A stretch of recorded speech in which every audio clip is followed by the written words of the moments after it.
the writing process was so transformational. I feel like I solved that big cosmic riddle.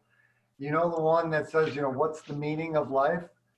So I believe that all experiences and all events in our life are designed to lead us to discovery. So I believe we share the same purpose to discover the divine within, to surrender to that divine power. Being aware is not enough. We must literally surrender to this power and hand it over, let it lead us. And then the final step is to inspire others on this path. Ernest Holmes uh, was often quoted to say one of his favorite quotes was, "Unity does not mean uniformity." And and what he meant by that, or what I believe he meant by that, is once we discover and surrender, that doesn't mean we become a bunch of robots. We get to be these unique beings that we were put on this earth to be, and the inspiration phase, which I talk about at the end of the book, is after discover, surrender. This is where we get to be unique. This is where we get to. This is where the magic begins, where we really get to get out there in the world and help others on this path.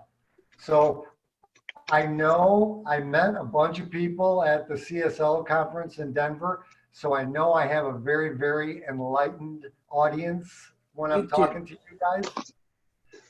So I guess what I'm saying is, I know I might be preaching to the choir, but that's okay because I need the choir.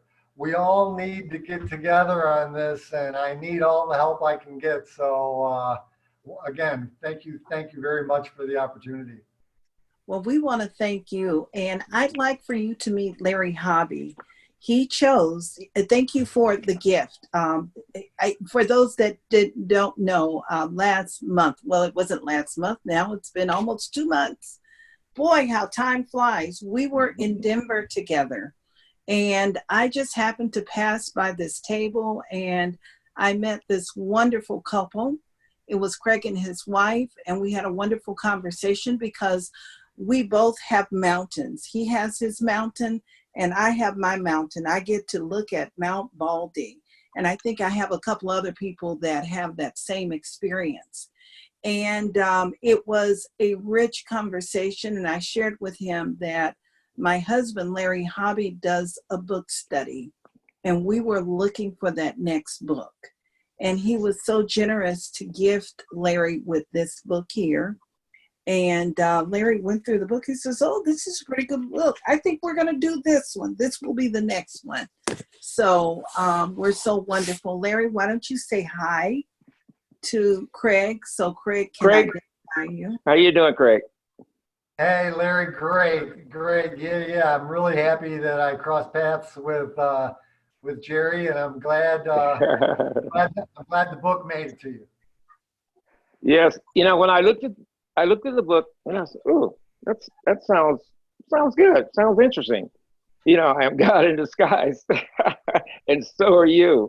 I love that title. It's like letting everyone know that. I mean, God is in all of us. And to let people know that they're empowered.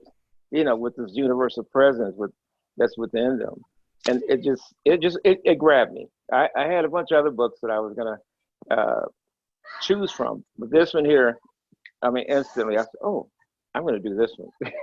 So I thank you so much.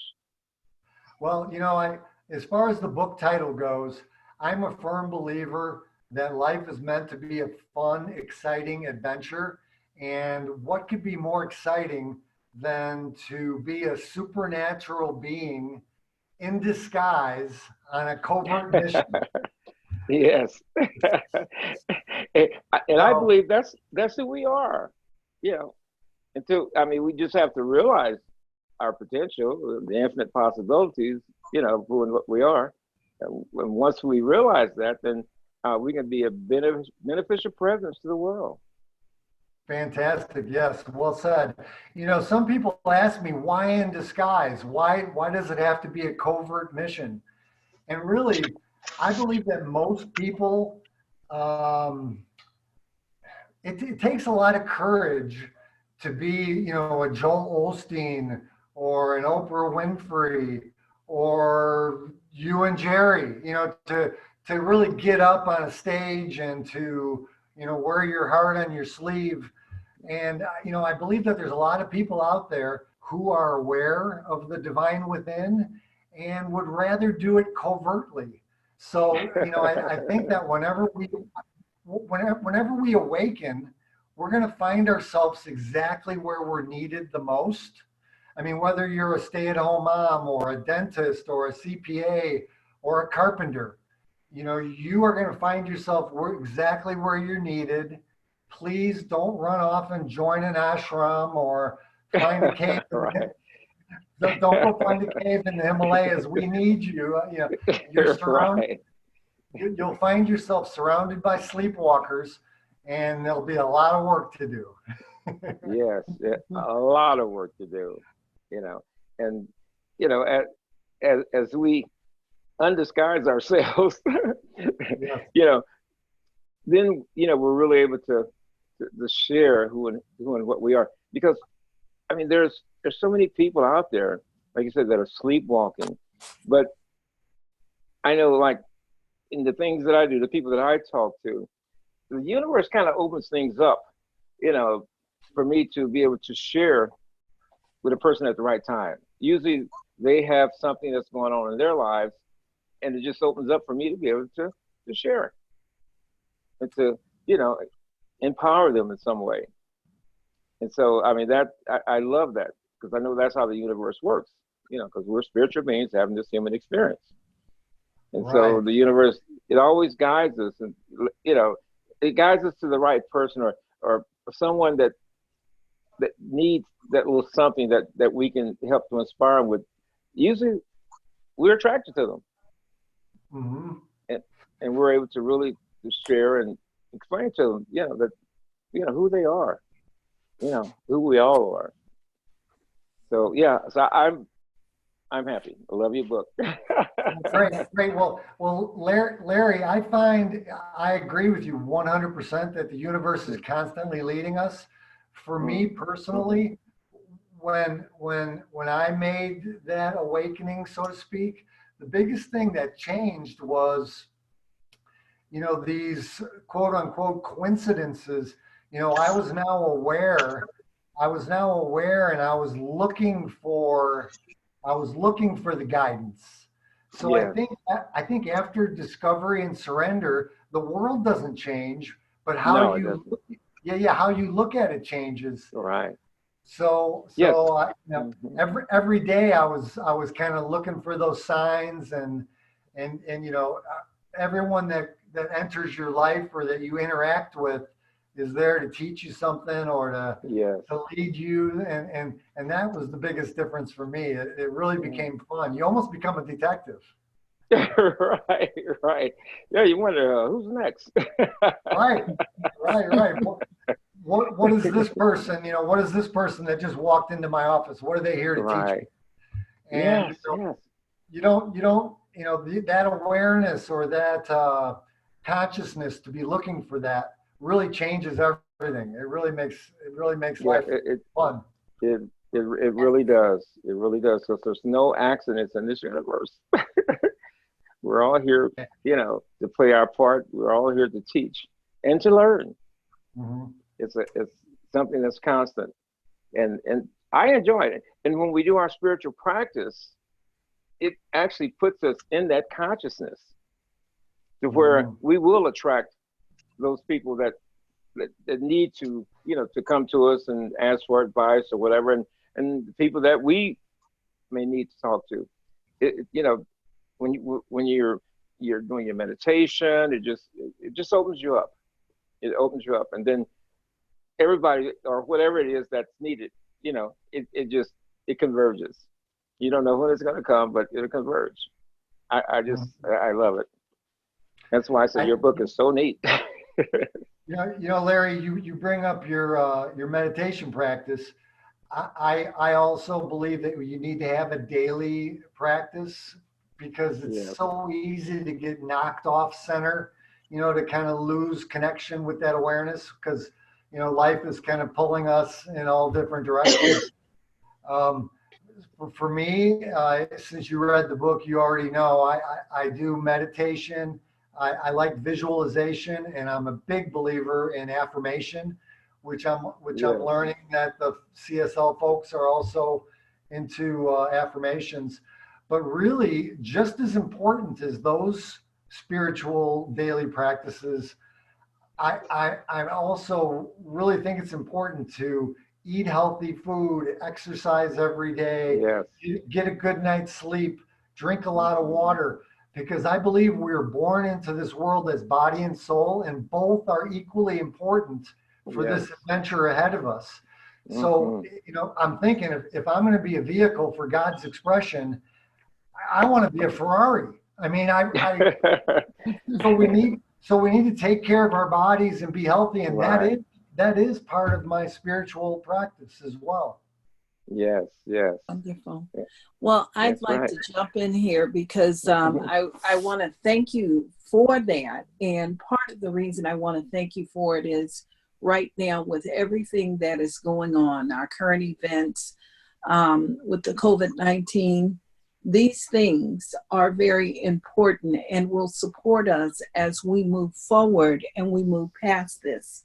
We definitely will thrive, and we all have a part to play in this whole process. Mhm. So I'm excited. I'm grateful that we have your book. I think it is divine timing for the people that will get a chance to experience this. And we also have a thing called Replay Thursday. So this information is going to go out to a group on Replay Thursday too, and they'll get an opportunity to hear Okay. the message also. So we are touching the world in a profound way. And I love the Water Project. I remember the movie. I just want to do a plug for the movie because we talked about it Right, at right, right. what was the name of the movie? I heard the boy that It was my wife who remembered that. yes, it was Uh, the boy that made water. It's a I don't, true story. I I will don't have to know. look it up, and I will have to get that information out. Larry and I just watched that movie a few months ago, Mhm. and it was a Okay. wonderful movie, very inspiring. So, and that's what we need right now. We need to be inspired Mhm. because we're being called to be an inspiration also. I So, agree. I agree. I'm optimistic in these turbulent times. I believe that all challenges are put in front of us for a reason. And, in a way, they kind of force us to look within this isolation we're in now. And for me, anyway, it's been kind of a time for stillness and mhm. for, reflection. We're so busy multitasking our days away. Maybe we needed this time, you know. So in every adversity lies seeds of wisdom. It may take months or years to find out what the wisdom of this moment was supposed to be, but that's what faith is all about, right? Right, Right. exactly. So again, thank you. My business cards, I put the 12 books in the box. I included those other gifts that I told you about. Oh, and we're all excited about that. My cards are in the box with my personal email. If any of your readers want to reach out to me and ask questions or comments, please give them my personal email address. And they will. And I just want to acknowledge Reverend Peggy Tennant, and she is a minister at Astara. I don't know if you've ever heard of Astara. That's a very powerful place, and she may be Okay. reaching out after this experience. We don't know. So, Okay. yes, Okay. I'm just wonderful. excited to be here. Okay. Well, good. Well, good. Good. Maggie, I hope you enjoy it. I'm sure I will. Yeah. Okay. Well, Okay. Jerry, I told you I was gonna just pop in for a minute and say hi, so I'm gonna let y'all go. Larry, Okay. thank you. Okay. All All right, right. Greg. Thank Have a good you evening. and be safe. Thank you. Yes. Okay. All right. All right. God Good night. bless. All right. Good night. Good night. Let me see.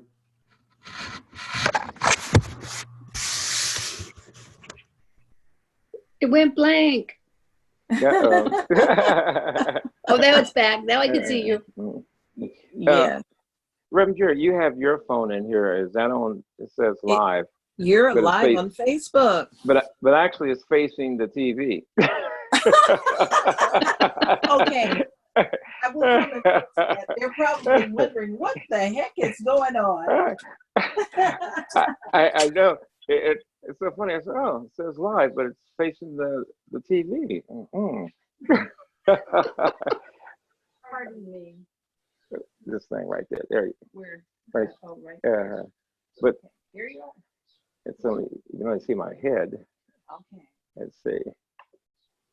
That's a little better. Sacred service. There we Okay, go. there we are, Mr. Hobby. Fantastic. Yes, yes. All right. Well, folks, I guess we're gonna get started. Okay. And right now we're gonna do a little meditation.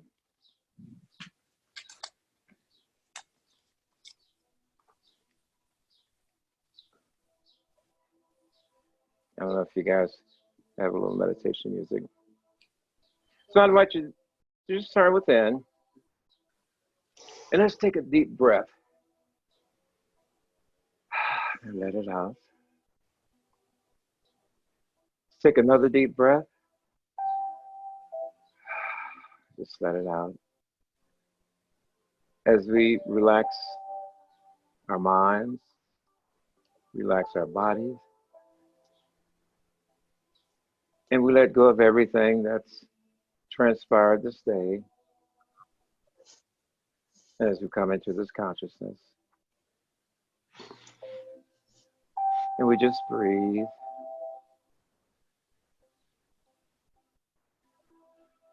Just breathe.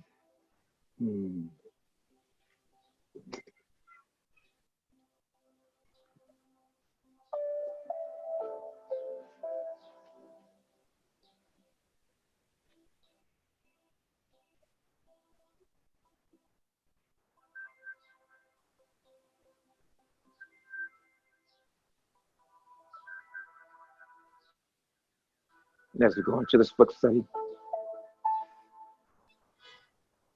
we open our minds, we open our hearts to the words and the consciousness of these words that have been written by Craig. And I know that this book is beneficial. Everything that's been said is beneficial to everyone,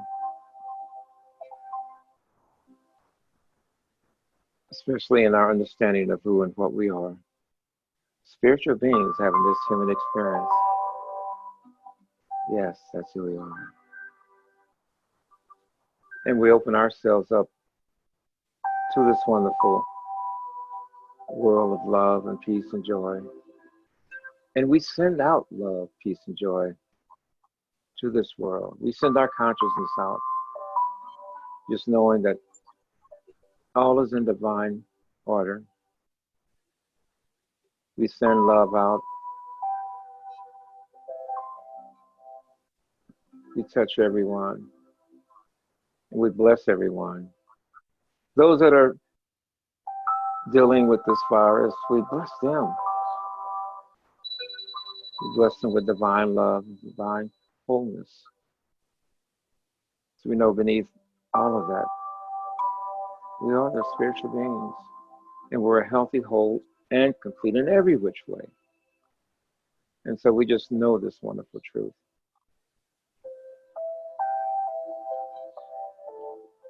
So once again, I give thanks as we send out these blessings, and I give thanks for the book study and this wonderful book that should touch everyone that hears it. So I'm just really, really grateful And I just say, and so it is. Amen. Okay. So So folks, Larry, we are, I'm yes. going to mute everyone and then unmute you so we can Okay. have clarity. Okay, sounds. Okay, everyone is muted, and Larry, I am unmuting you. You're unmuted. There we are. Fantastic. Welcome once again, everyone. Our book is I Am God in Disguise, and so are you. So we're all undercover. That's what Greg says. Greg says that. But anyway, we're going to start with chapter 1. And the name of chapter 1 is Alien Birth. And Greg goes on to say, our amazing adventure as human beings begins at birth. When we are delivered into this world as body and soul, most descriptions of this event are told from the mother or father's point of view. Have you ever tried to imagine what this experience must be like for newborns? What do they see and feel? How frightening this must be. Although none of us remember the birthing experience, I'm guessing it's similar to an alien crashing on a strange planet. To support this notion, I looked up the definition of alien. Any being or thing foreign to the environment in which it now exists. An outsider belonging to a different place from another world. This is perfect. We are emerging from the safe, beautiful energy world of pure spirit and are violently pulled into this world of form. No wonder most babies arrive screaming bloody murder. Now imagine experiencing all of your bodily senses for the first time in this harsh environment of bright lights, loud noises, cold air, etc. To open your eyes and see all these strange creatures staring back at you. Yikes! This is probably why God didn't give newborns the ability to walk. Hospitals would be full of babies trying to escape. I've witnessed childbirth twice. I know I'm supposed to say this was the most beautiful thing I've ever seen, but I'm sorry. It was frightening. And it looked like a crime scene when it was over. Welcome to planet Earth. This is how our journey begins. I love this quote from Pierre Teilhard de Chardin, the Jesuit priest and philosopher from 1881 to 1955. We are spiritual beings having a human experience. This one sentence says so much. We are born into this world as a soul with a body.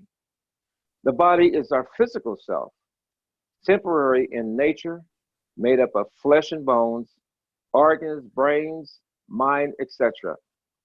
The soul is our spiritual essence, the eternal part of our human form, and often referred to as the higher self.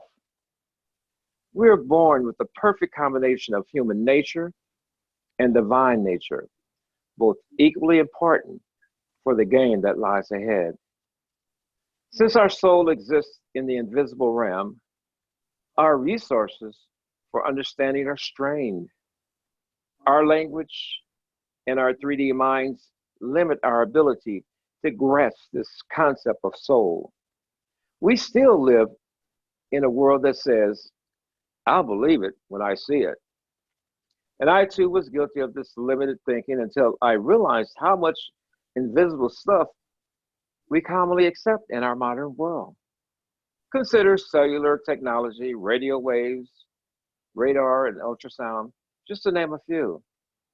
We all use invisible IR light technology or infrared every time we pick up our remote TV remote control. We have faith in this invisible realm without understanding how it really works.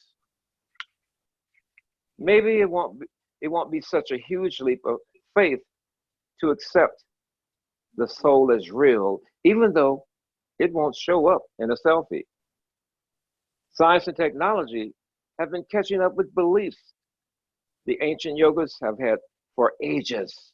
For example, everything in the universe is connected as vibrating energy. In other words, nothing is solid. Einstein said, this is physics, not philosophy.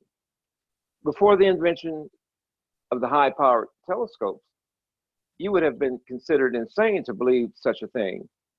Today, this is common. It's common knowledge. Although Nikola Tesla was not a yogi, he often collaborated with Swami Vivekananda. The Swami was hoping to use science to explain the invisible energy field the Hindus have intuitively known for centuries. He often said, I see the perfect union between science and spirituality. Anyway, many of Tesla's ideas related to this invisible energy field were also considered crazy until science proved them to be true. The Dalai Lama has been collaborating with neuroscientists to prove the benefits of meditation to the world of doubters. In short, science continues to validate ideas that were previously considered outrageous.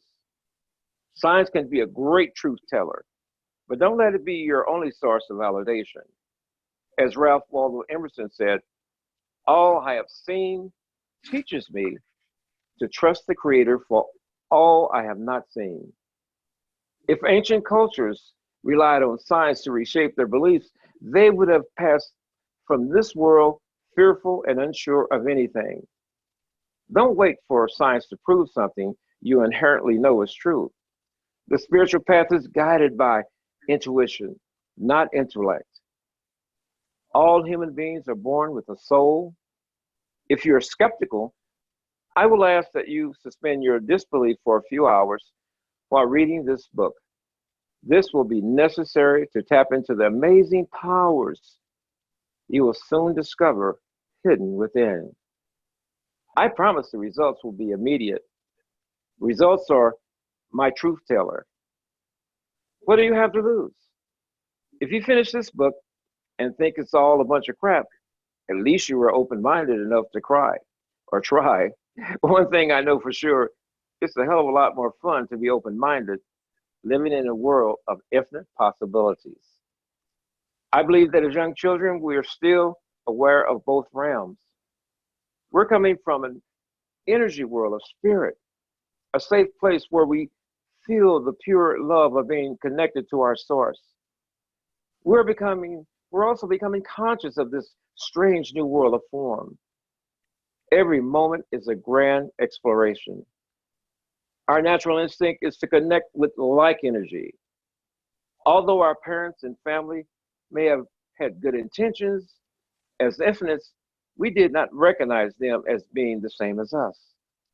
Their energy felt different. Sorry, Mom. And remember, we were recently plucked from the world of spirit, which can only be explained as the high vibration of pure love. In this moment, this is all we know. We are innocent, trusting, unworldly beings, not yet corrupted by this strange new world. To make the situation more challenging, we do not yet identify with our bodies. What a mess. Stuck in the middle, one foot still clinging to the world of spirit and one foot in your mouth. It's funny, but true. Have you watched infants discovering their bodies? They stare at their hands and feet with curiosity and amazement, as if these body parts were separate from themselves. Not until we try eating our fingers and toes will we discover our oneness with this body. It's really amazing how quickly we adapt from the world of spirit to the world of form. Okay, so we find ourselves on this alien planet, living in this strange body. We are surrounded by all these large alien beings who seem to be hovering over us 24/7. Now what? Sometime during early development, we will all experience primal fear. This occurs the first moment we feel alone. It doesn't matter how loving and caring those around you might be, there is no comparison to what the world of pure spirit Maybe infants cry because they still remember where they came from and they're longing for home. Who can blame them? This primal fear is a good thing. Our survival instincts will kick in for the first time. We begin to focus all of our attention on the physical world around us. And this strange form we find ourselves inhabiting. I now have a body, a brain, and a mind. I must quickly learn how to use it. We have people to please, tricks to learn, and love to earn. Not wanting to risk exposing our true self, an alien in this strange new world, we quickly learn how to play the game. We imitate those around us to feel safe. Our minds create the persona, master separate self as a means of protection. This separate self becomes our bodyguard. With all of our attention focused on surviving in this physical world, our divine nature soon takes a backseat to our human nature, the soul. Our only connection to the divine agrees to step aside. Man cannot serve two masters, and we have much to learn about human nature. The soul will fall into a deep sleep for now. Everything described above is a necessary part of God's game plan. No miracles, nothing to feel guilty about. To forget our divine nature is necessary for human development. We did not have a choice. This is a natural part of our spiritual evolution. This human experience will soon become the school of life. We cannot expect to succeed in the school if we are homesick every day. To forget was necessary to fully commit to this strange new world.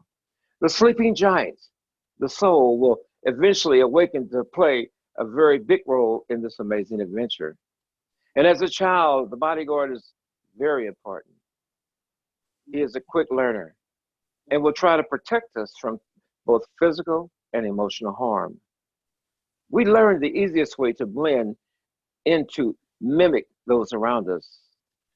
This is why our environment plays such a big role in these early stages.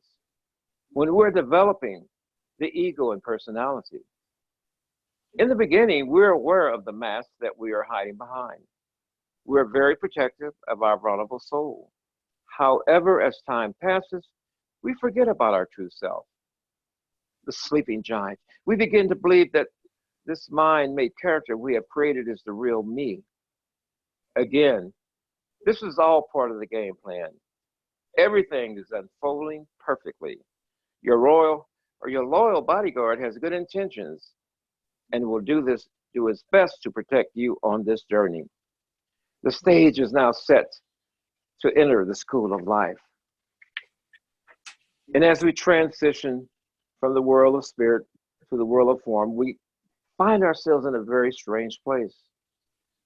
And as spiritual beings having this human experience, we feel fear for the first time. This primal fear leads to the creation of the bodyguard who will become our loyal partner for years to come. Our true nature must step aside for this portion of our adventure. The sleeping giant will soon become a distant memory. This temporary amnesia is necessary during this phase of our journey. The sleeping giant will awaken when the time is right. But for now, we have much to learn. In chapter 2, the school of life. The school of life is meant to teach us about human nature and to prepare us for our heroic mission. Again, we are spiritual beings having a human experience. We have much to learn, and our survival depends on it. Another popular quote that resonates with me is, "I am in this world, but not of this world." Both share a similar meaning. We are in a strange new world, having an experience that is foreign to us. The school of life is the first step on our journey. This process is actually the same for any new adventure. What if you were born and raised in New York City and accepted a job transfer to Peru? You will quickly discover upon your arrival that you have much to learn. Living in a foreign land, you not only need to learn the basics like language, currency, diet, climate, etc. But you will also need to become street smart. To accomplish this, you must immerse yourself into the culture, learning local slang, rituals, traditions, and taboos can be just as important for survival. Through trial and error, you will learn many lessons. This is also true for the school of life. This is so much more than an intellectual journey. This school is an experiential adventure. As I mentioned in the introduction, I believe we all share the same primal purpose, which is to discover, surrender, and inspire. Consider the school of life as a prerequisite for this journey. Before we can earn this gift of awareness, we must complete our schooling. We must live through the highs and lows of the human experience. Although some of these lessons can be painful, they are all necessary to fulfill our purpose and become effective leaders. And as I will discuss in future chapters, learning compassion, unconditional love, and forgiveness can be some of the most challenging lessons. Unfortunately, we cannot move forward until we embody these physical virtues or spiritual virtues into our human experience. Before we continue, I would like to revisit a principle that is very important, but often misunderstood. We are unconscious during this stage of life.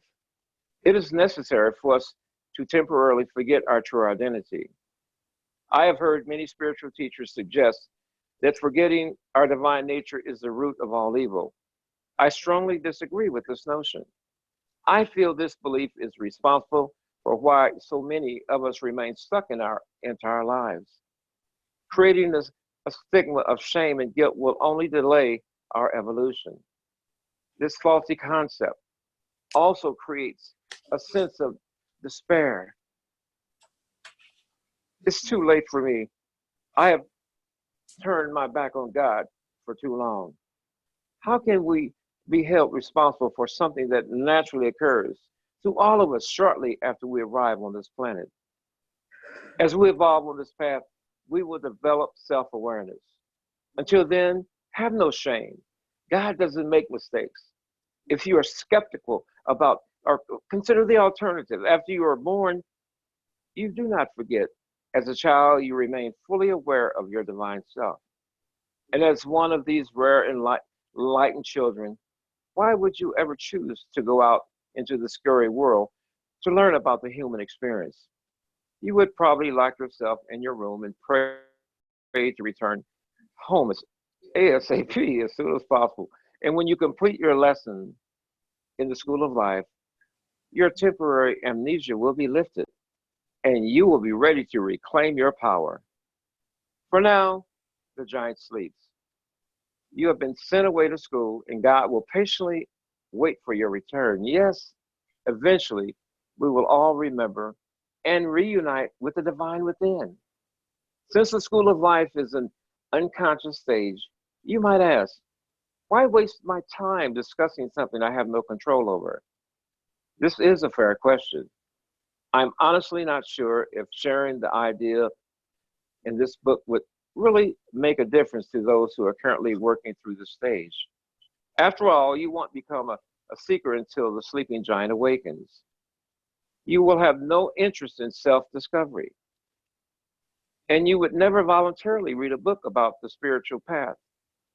Since hindsight is such a great teacher, I will tell you my experience and let you decide. The universe works in mysterious ways. When I was about 30 years old, people who were seekers began showing up in my life. Although I thought they were kind of weird, they seemed to be happier than most, as if they had a secret. I was intrigued. I remember calling one of my new friends to join me for dinner one evening. She said yes, but had a meeting to attend first. She invited me to join her. I was lured by the promise of snacks and cocktails. The meeting was with a study group to discuss a book called A Course in Miracles. Although I thought these discussions were very strange, I hung out and enjoyed a few adult beverages before going to dinner. About a month later, I spent the weekend at a friend's house in Houston. On Sunday morning, I was invited to go to a church service. I laughed and explained that I was not a religious guy.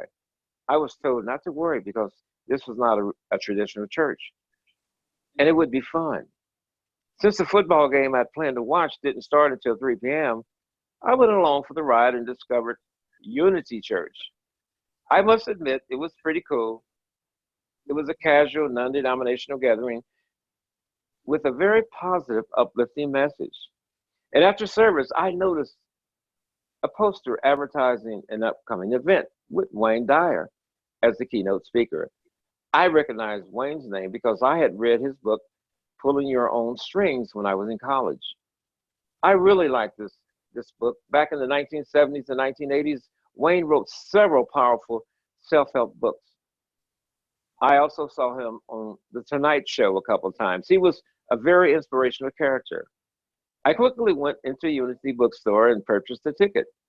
I thought it was odd that this celebrity author would be making an appearance at a church, but my curiosity was overwhelming.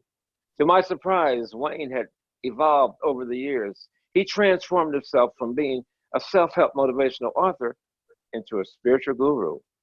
I enjoyed the event, but wondered if I didn't like the old version of Wayne better.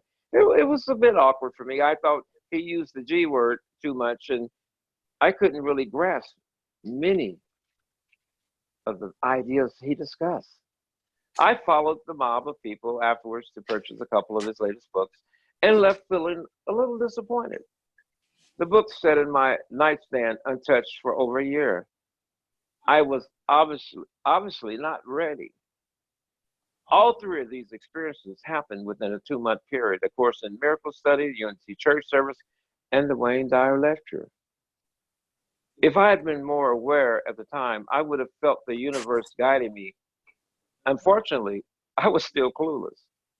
Unable to sleep one night, I turned on my lamp and took out one of the books from my nightstand. Although I was skeptical, I was feeling worn down from the stress and drama unfolding in my daily life. I was curious and decided I had nothing to lose. To my surprise, I found the book to be very inspiring and was up most of the night reading. Okay. The next day, so when Larry.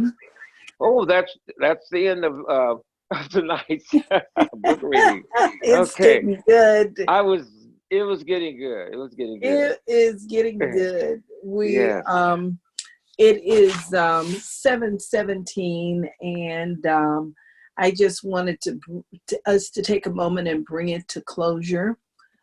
This is a really good book, and of course next week we'll get to read longer. And the people that did register in that 12 that registered for this will be receiving a free copy of the book. This is our gift, Seed FM's gift to you. And Craig was most generous and threw in some extra things, for example, an I am poster, and there may be some other things that I don't even know about in it.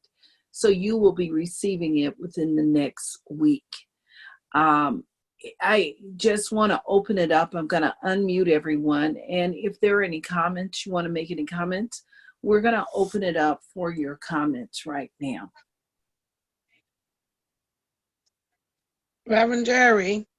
Yes. I don't know if I got to be in the group, but I do want a book. What do I You need? are in the book. I can assure you that you are in the group and you are getting a book.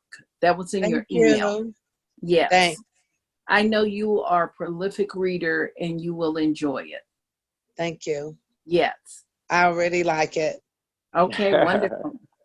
What stood out most for you today? This is the stuff I need right now with the struggles that I'm having with everything that's going on, including, just having to be home and my problems that I'm experiencing at work. So the topics that he were talking about with forgiveness and compassion and all of that, I think it's going to really be something that I need to hear and be a part of. And I was looking for something to read, and then I let it go. And I really didn't know what I was going to be hearing tonight or what we was really even doing. So I'm here and I need to be. So I know Okay, that book is going to wonderful. work well for me. Absolutely wonderful. There are no mistakes in the universe. Yes, wonderful. Anyone else? Any other comments? I thought that was beautiful, the sharing. I didn't get her name. I'm Peggy. I'm Maria. Maria. One more time. Maria. Thank you, Maria. I thank you for sharing. I thought that was beautiful that you're sharing. And I didn't know what we were going to be doing or what it was going to look like, or that I would very much, it was very personal for me, that first chapter, in that being a neonatal respiratory therapist, when you would go in high risk deliveries, and mentally, I would say, as you're bagging and giving them oxygen, it's okay if you stay or if you go, whatever you choose to do is okay. And they'd turn their head and look at me and open their eyes. So even though they were alien to that experience, mentally very powerful, like I find horses and other animals to be extremely psychic. That's been my experience. And so over and over again, I jotted some words and things down that Larry read so beautifully. And so there was a lot in the second chapter was what didn't grab me as much as the first chapter, but it was enjoyable. And I think your reading, Larry, is just awesome. So I knew I was excited to be here. I even called early. So how come you guys aren't turned on yet? No, it's my excitement, the childlike stuff in me, forgive me, but I look forward to being able to go forward with this reading group. Thank you. Thank each and every one of you. Wonderful. Thank you. Wonderful. Thank you. I bet. Now, my question to you, are you one of those early morning people? Oh, yeah. And I'm always at least 10 minutes early anywhere. Oh, okay. Well, if you are early morning people, right now, what I'm experiencing during this COVID-19, the stay at home, my husband says I get up early, and I get up and I'm like, why aren't everybody else up? I'm ready to play. She's up early. Yes. Anyone else? Okay. Well, I so enjoyed this chapter, and I am in appreciation for Craig dropping in and just spending a little time with us as we got started. And next week we're going to proceed on with this book. There are a couple of things I do want to make you aware of. For example, tomorrow evening, we are also going to have a webinar. And this webinar, I'm inviting you, I will send you all a link for this. We started last week over the holiday season. We started a program called We're All in This Together. And what that consisted of is we're working with a 5-part theme. And last week it was doing your part. And we had a wonderful practitioner who is also a doctor. She came on and we interviewed her, and it was a very rich discussion about COVID-19. She answered a lot of questions, things that we needed to know. She just demystified a whole bunch of things. So that was very, very helpful for us. And we also had a young man, his name is RJ, and I've known him since he was a little bitty boy. It's a teenager. And we got a chance to interview him about doing his part. And then, of course, we had Reverend Dr. Victoria Bomberi, who was just superb in sharing about one of her spiritual practice, and she was sharing about the metta meditation. This week, we are proceeding forward, and our theme this week is stress and mental health. And we're all excited about this. And I'm calling this a dream team.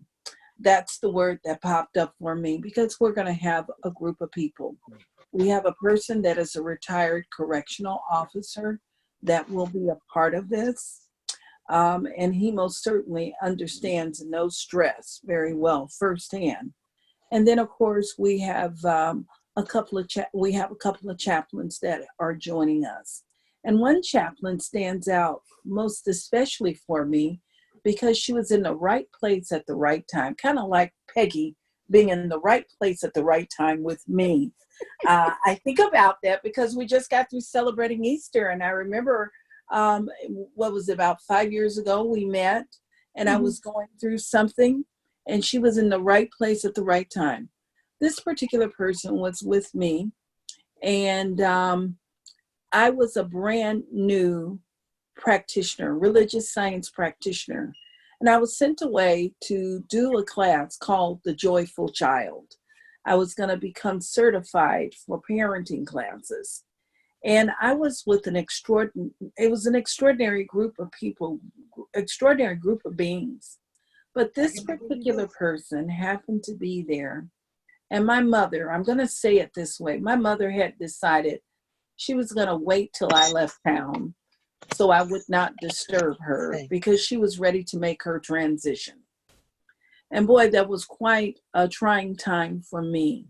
But this lady, she was there with me, and she was there to just love, to nurture me, and to support me. And maybe she'll tell us a story about her experience living as a minister in a Buddhist ashram, which is quite interesting. So she's quite an interesting being. So that's taking place tomorrow evening. And you guys are invited to come in and to listen in firsthand on Zoom as these people are interviewed. And we're going to round it off with a wonderful meditation that Jim Thompson is going to share with us. It will either be flute or bowls or whatever. I don't know. It's just going to be wonderful. He does a lot of great, wonderful work. So those are some things that you get to look forward to within the next day or so. I want you to continue to tune in and find out what is going on. And I want to remind you all about the value of spiritual practice. And what I have done is in our chat box, for those of you who would like to make a donation to the ministry, it is available to you. Or you can go to our website, seatfm.org. And if you'd like to make a love offering, you're more than welcome to do that. It is our pleasure to be in sacred service to you. And I'm going to turn this over to Larry so that he can close us out. What time tomorrow night, Reverend Jerry? 6:30. I'll send you the link. Thanks. Mm-hmm. All right. So, hope everybody enjoyed our wonderful book study. So right now, we're going to close everything out. And I invite everyone to just take a deep breath again as we embody all the wonderful information from our book this evening. And just continue to realize that we are spiritual beings having this human experience. Our true nature is that of spirit. So I give thanks for this night. I give thanks for this wonderful book and the information this book brings to us. And I know as we continue to read this book, I know that each of us continue to grow in a wonderful way in our understanding of who and what we are. And I bless everyone that's been on this book study tonight. I know that Spirit is working. The universe is wide open and it's always saying yes to each and every one of us. And we know that there's no accidents in the universe. That's why we're all together here. So in true gratitude, I'm grateful for this night. I'm grateful for everyone that was on this Zoom call. And so I just say, and so it is. Amen. Thank you, folks. Thank you. Thank you so much. You're Thank so you. welcome. And we'll Thank see you you. guys next week. Same time, same station. Next week, same time, same station. And Yay. same bat channel. Okay. Okay, Bethel. Hi, Okay, Mr. Beth. Hobby. Bye. Good night, guys. I love you. Good night. Okay. Love you too. Okay. Bye-bye. Bye-bye. Nighty night. Night, Night, night.